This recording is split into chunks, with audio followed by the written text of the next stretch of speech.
one of the most inspiring stories that Gary has told me is his story about when he was working and he lost his job. Or not lost, or he may have given it up, I can't remember. But he gave up his job, and he didn't have a job for a year or so.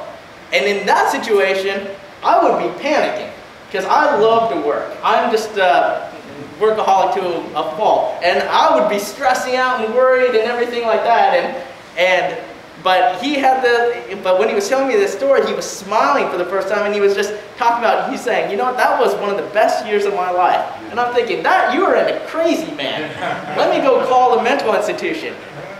But the thing is, it was a time for him to depend on God. It was a time for him to really put his faith in action, to grow spiritually, to trust God. It improved his golf swing. Yeah. I mean, there's a variety of different blessings. And the whole time he's thinking, this is how God has blessed me during this horrible time in my life. And I'm just thinking, you know what, if I was in that situation, I'd be panicked. And I just couldn't understand.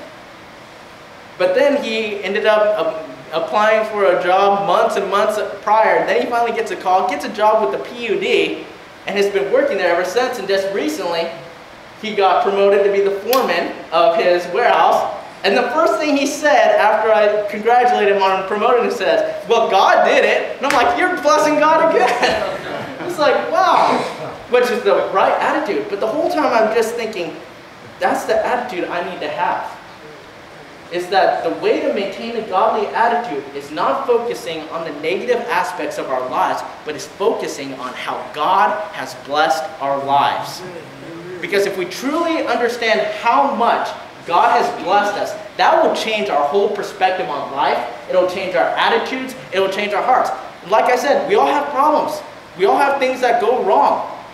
But then we have those blessings in our life that we can look at and say, you know what? Regardless of what's bad or wrong, this is what God has done for me.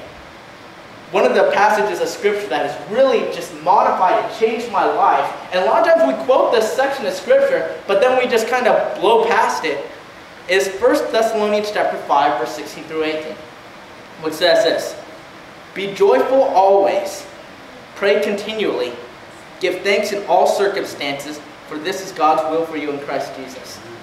One of the things that we think about is here, the Apostle Paul is giving us the commands of Christ, 3 things that we ought to do. And they're married together in this passage of Scripture. He's saying, be joyful always. Pray continually. And give thanks in all circumstances. In all 3 things, he's telling us, you are to do these 3 things all the time. Circumstances don't change it. But these are things, if we did this, it would change our perspective on life. It would change our attitudes. It would constantly cause us to focus on God. Because can we be joyful always? I mean, are we going to have death of loved ones? Are we going to have financial problems at times? Are we going to lose jobs? Are we going to get sick? Absolutely. But we have a reason to be joyful always. Because Jesus Christ came in the flesh, died on the cross, was buried and rose again and opened up the gates of heaven for us. If that was the only blessing God would have given us, we would be richly blessed beyond more than we can richly imagine or even deserve. So because of Christ alone. But we know that's not the only blessing we receive. That we have reason to be joyful. And it says that we should pray continually. I have a hard time sometimes just praying continually, but the more I realize throughout the day, if I'll just take time and I'm walking and I'm doing my things and I'm just praying to God, the more I'm in His presence, standing before this throne seat of God, praising Him and thanking Him and realizing who He is, the more I realize, you know what? God is such the biggest part of my life. Everything else seems so small.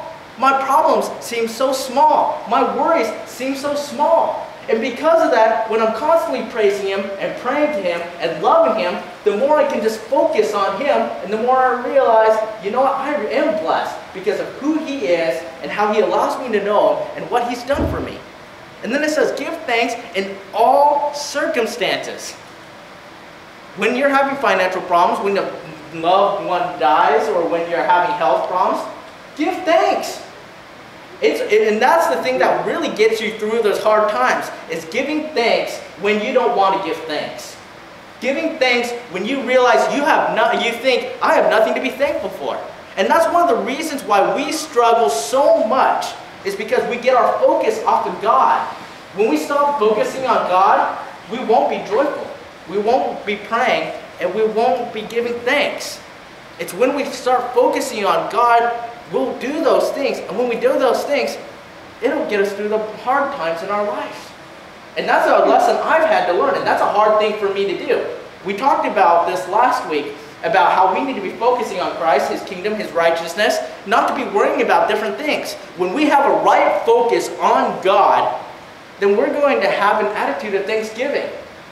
Because even if you lost your job, let's say even you lost your family, let's say you even died, no one can take away the blessing, the gift that Jesus died on the cross for you.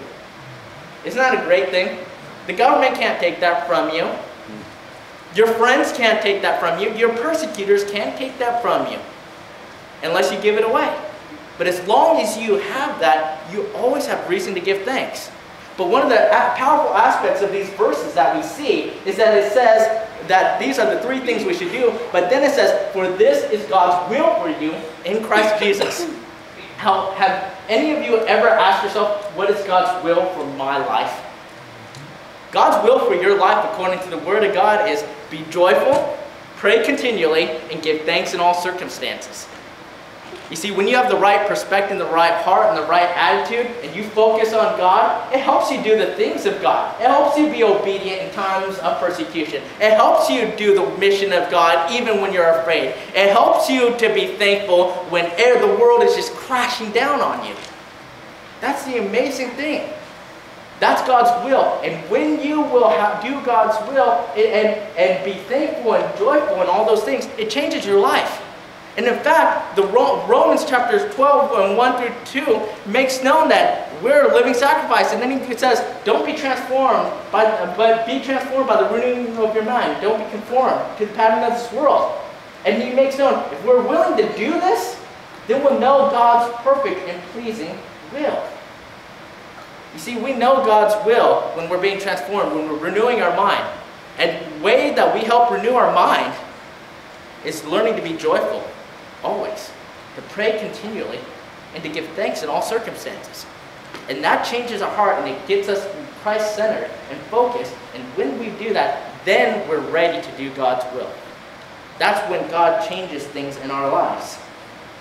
One of the things that I want us to do is just think about those verses for a moment and ask yourself, am I blessed by God? I mean, really take a moment. If you're like me, it's easy to complain about all the things for why you don't give thanks. It's easy to think of all the problems in your life. Because I'm one of those people. You get me down that roller coaster and it just starts rolling downhill with all the negativities. But then when I start transforming my mind and renewing it and being thankful to God and praying to Him, the more I think, you know what, I have so much to be thankful for. I'm thankful for my ministry.